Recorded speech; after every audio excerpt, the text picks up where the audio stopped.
Good morning, students. Welcome to another session of your biology class.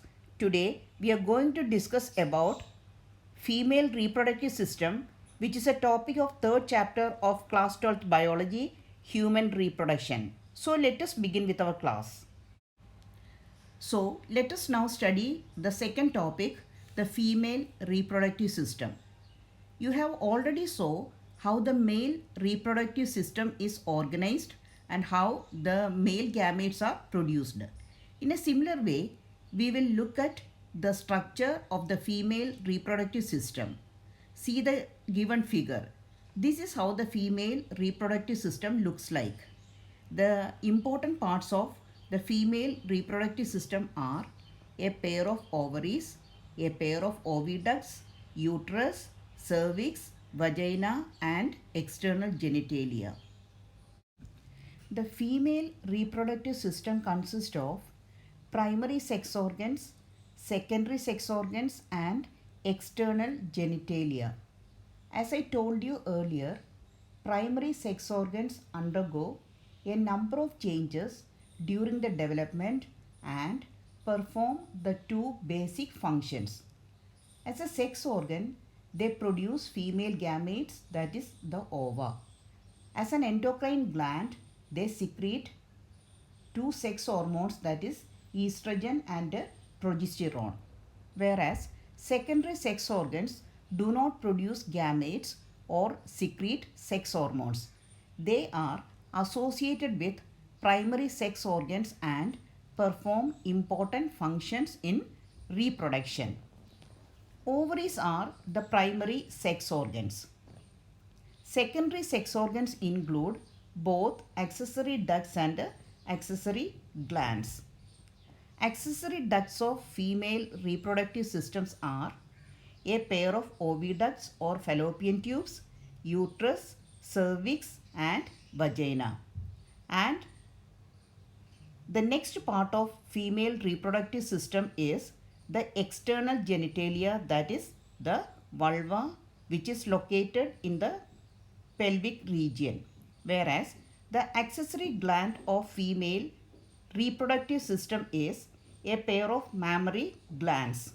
These parts of the female reproductive systems are integrated structurally and functionally to support the process of ovulation, fertilization, pregnancy, birth, and child care. Now, let us study about ovary. Ovaries are the primary female sex organs. The functions of ovaries is to make mature female gametes called ova or eggs, and also to make female sex hormones called estrogen and progesterone. Talking about the structure of ovary, each ovary is composed of several thousands follicles or unripe ova. At puberty, these follicles mature to form the ripe ova required for fertilization. Ovaries are the oval shaped organs which are inside the abdominal cavity of a woman near the kidneys. Each ovary is about 2 to 4 centimeter in length and remain attached to the pelvic wall and uterus by ovarian ligaments.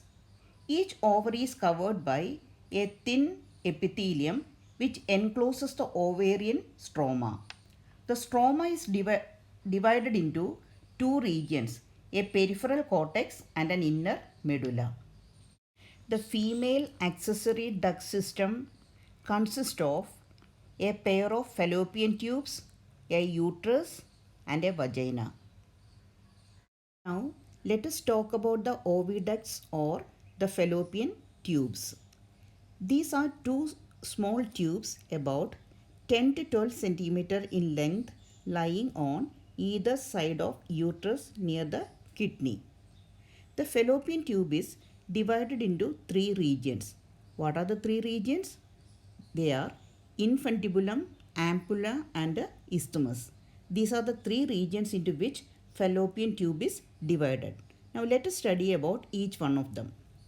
The opening of the fallopian tube is expanded into funnel shaped infundibulum. The end of infundibulum has finger-like projections called the fimbriae. They move closer to the ovaries at ovulation to collect the ovum after ovulation. So what is the function of the fimbriae? Collection of ovum after ovulation. The infundibulum leads to a wider part of the oviduct called the ampulla. Isthmus is the last part of the oviduct having a narrow lumen which joins the uterus. Now let us study more about uterus. The two fallopian tubes open into a thick-walled muscular organ, the uterus. The uterus is single and is called womb. Its shape is like an inverted pear. It is attached to the pelvic wall by ligaments. It is a uterus in which the embryo gets implanted and develops for 9 months during pregnancy. The inner lining of uterus called endometrium is richly supplied with blood vessels and glands. The lower tip of uterus is called the cervix. The cavity of cervix is called the cervical canal. The walls of the uterus has three layers of tissue: perimetrium, myometrium and endometrium. What is perimetrium? It is the outer thin membranous covering of the uterus wall. Myometrium is the middle thick layer of smooth muscle fibers which contracts strongly during delivery of the baby. Endometrium is the inner layer that contains glands and many blood vessels. It undergoes cyclic changes during the menstrual cycle. Next to the uterus is the structure called cervix. It is a female accessory duct. The uterus opens into the vagina through a narrow cervix.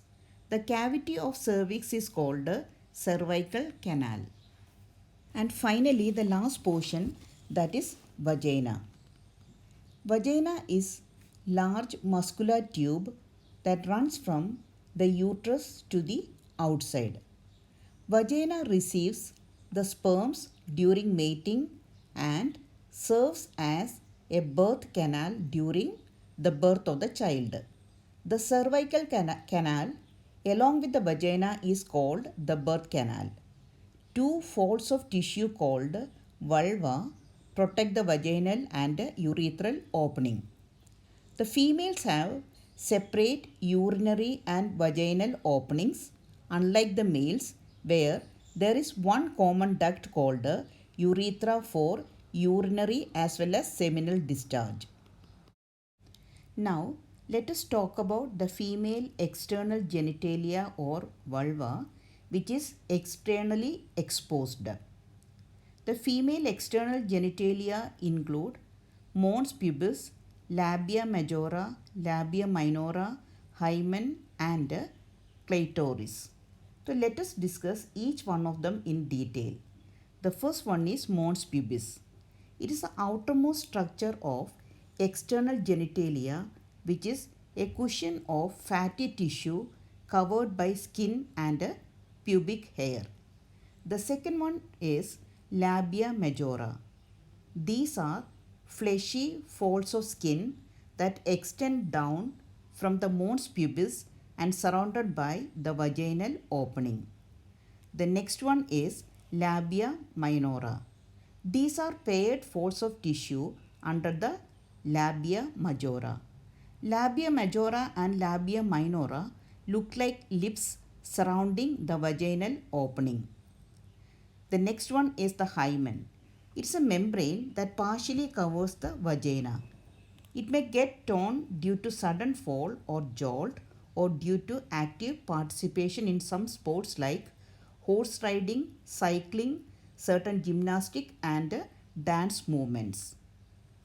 Clitoris is the very tiny structure that lies at the upper junction of labia minora above the urethral opening.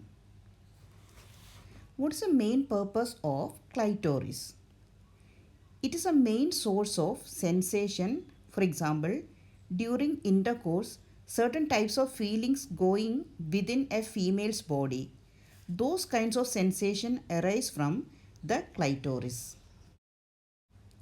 Now, we will talk about a special type of gland which are exclusively present in females and they play very important role, and that is mammary glands. So what are mammary glands? These are glands which are present in the breasts of female. And what do? They help in the production of milk.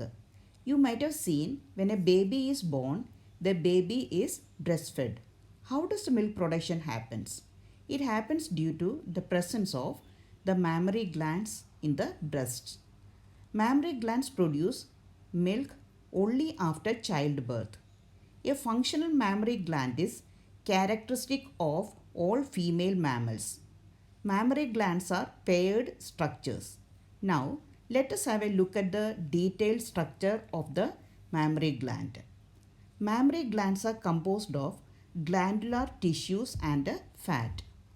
Mammary glands are having a glandular tissue structure. The glandular tissue of each breast is divided into 15 to 20 mammary lobes. The mammary lobes contain cluster of cells called alveoli. So, the next important part we are going to discuss is the alveoli. Alveoli are extremely important as far as the functioning of the mammary glands are concerned. Alveoli forms the functional unit of mammary glands. Alveoli are cluster of cells inside the mammary lobes. They all are lined with milk secreting cuboidal cells. So, the entire mammary gland is capable of secreting milk. So, alveoli are functional units of mammary glands. All the alveoli join together to a duct-like structure which in turn join together to form a bigger duct, and the bigger duct again joins together to form a common duct. This is how the structure is organized inside the mammary gland. Mammary alveoli opens into the mammary tubules. Mammary tubules will join together to form the mammary duct. Several mammary ducts join together to form a mammary ampulla. Finally, several mammary ampulla join together to form a lactiferous duct. This lactiferous duct finally opens into the nipple. This is how the structure of mammary gland and how the milk is produced. The breast needs some support. Towards the backside of the mammary gland, we can see the ribs, muscles between the ribs and the pectoralis major muscles, which gives a strong base to the breast. In the given diagram, you can also see the areola. Areola is the colored area around each nipple. A function of the specialized dermis of areola is to protect the regular breast skin from wear, cracking and irritation. Now, with the help of a flowchart, let us understand this a little better. Mammary glands contain glandular tissues. Each glandular tissue is divided into 15 to 20 mammary lobes. Each mammary lobe consists of a group of cells called mammary alveoli. Mammary alveoli secrete milk in their lumen or cavity. Many alveoli open into a mammary tubule. Mammary tubule of each lobe join to form mammary duct. Several mammary ducts join to form ampulla. Each ampulla connected to lactiferous duct. Lactiferous ducts leads to nipple through which milk is released. With this, we have discussed the topics the male reproductive system and the female reproductive system. Thank you.